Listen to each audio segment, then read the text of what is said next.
Assalamualaikum warahmatullahi wabarakatuh. Saya Vika Wandini Nasution, Prodi Sistem Informasi kelas 2B. Di sini saya akan menjelaskan macam-macam sistem operasi dari generasi ke generasi.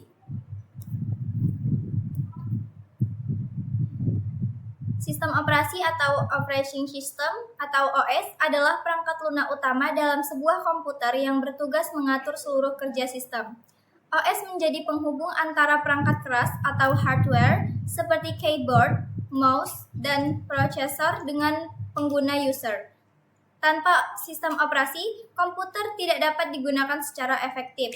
Contohnya antara lain Windows, Linux, dan Android.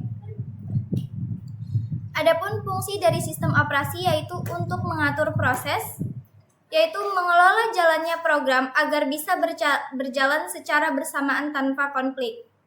Yang kedua, untuk mengelola memori, yaitu mengatur penggunaan RAM agar setiap program mendapatkan bagian memori yang cukup. Yang ketiga, mengatur file, yaitu menyimpan, membuka, dan mengorganisasi data dalam bentuk file. Yang keempat, mengontrol perangkat keras, yaitu mengatur komunikasi antara software dengan hardware. Dan yang terakhir, menyediakan antarmuka pengguna, yaitu memberikan tampilan GUI atau CLI agar pengguna bisa berinteraksi dengan komputer. Pada generasi pertama tahun 1940 sampai 1950, belum ada sistem operasi seperti sekarang. Komputer dijalankan secara manual menggunakan bahasa mesin atau machine language. Ciri utamanya yaitu tidak ada OS, program dijalankan satu persatu, pengoperasian sangat rumit. Contohnya adalah ENIAC, yaitu komputer awal yang belum menggunakan sistem operasi.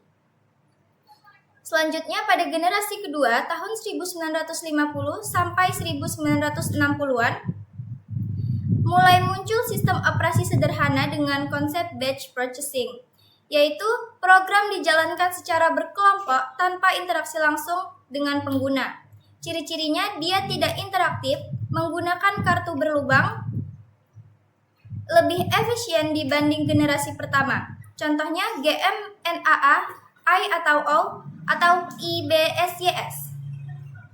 Selanjutnya pada generasi ketiga tahun 1960 sampai 1980-an, pada generasi ini sistem operasi berkembang pesat dengan fitur multi-user, yaitu digunakan oleh banyak pengguna sekaligus. Lalu multitasking, yaitu menjalankan beberapa program secara bersamaan. Dan yang terakhir time sharing, yaitu membagi waktu penggunaan CPU secara adil, contohnya Unix dan Multics. Selanjutnya pada generasi keempat tahun 1980 sampai tahun 2000, sistem operasi mulai menggunakan Graphical User Interface atau GUI sehingga lebih mudah digunakan. Ciri-cirinya tampilannya grafis, digunakan pada komputer pribadi, lebih ramah pengguna. Contohnya Windows, Mac OS, dan Linux.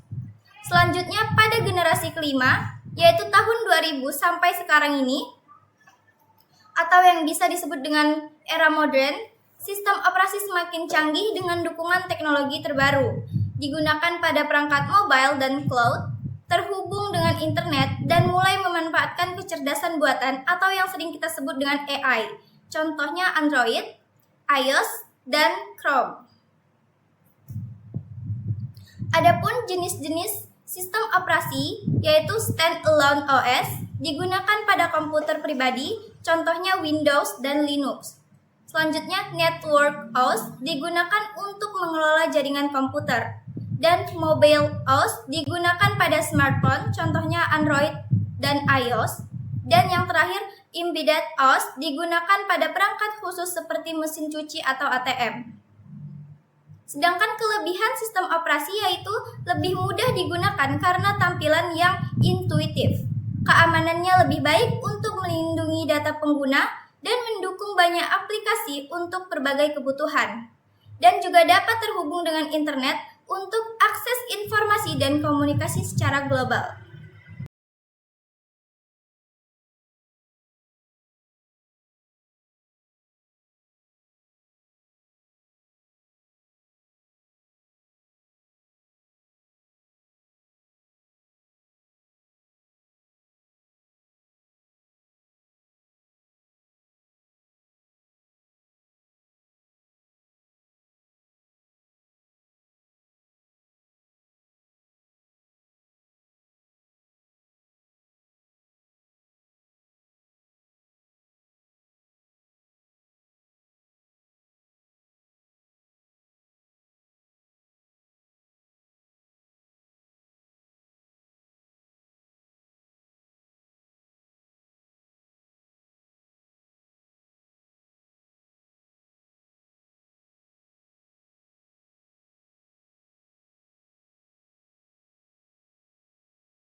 Selanjutnya, software yang berbentuk bahasa pemrograman.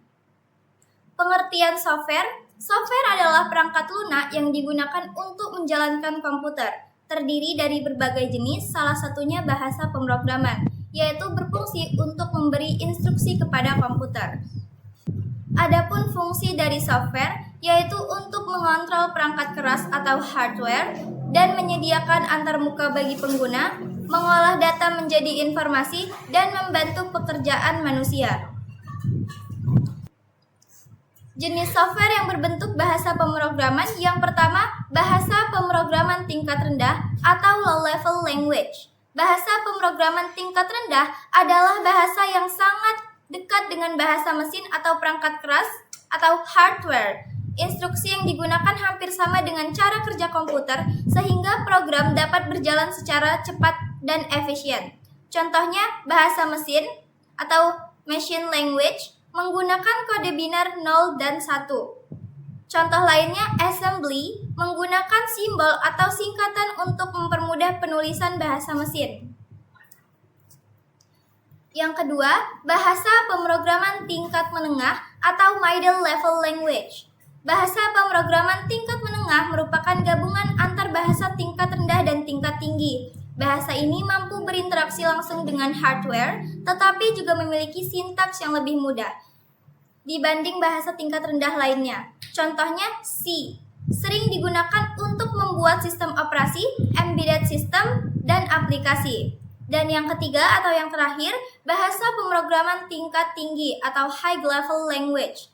Bahasa pemrograman tingkat tinggi adalah bahasa yang dirancang agar mudah dipahami oleh manusia. Sintaksnya menyerupai bahasa sehari-hari sehingga lebih mudah dipelajari terutama bagi pemula. Contohnya Python digunakan untuk data science, AI, dan web. Contoh lainnya Java untuk aplikasi Android dan Enterprise. Contoh lainnya C++ untuk aplikasi game dan sistem. Dan contoh lainnya lagi JavaScript untuk pengembangan website. Dan yang terakhir PHP untuk backend website. Sekian penjelasan dari saya, terima kasih.